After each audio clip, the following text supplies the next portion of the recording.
Parul Shah, psychologist, graphologist, worksheet designer and phonics expert.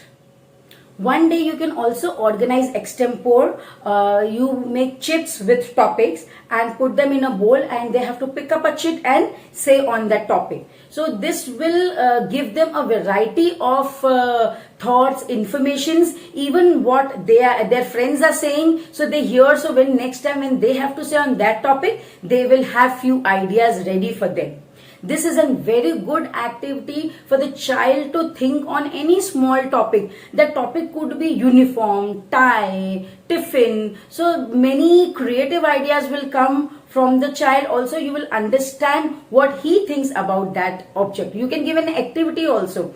For example, reading. So what is reading for the child? So he has to speak on reading, fix up a duration, or you can play like in every sentence that word should come. So you make your own rules and then you can have this activity with the children.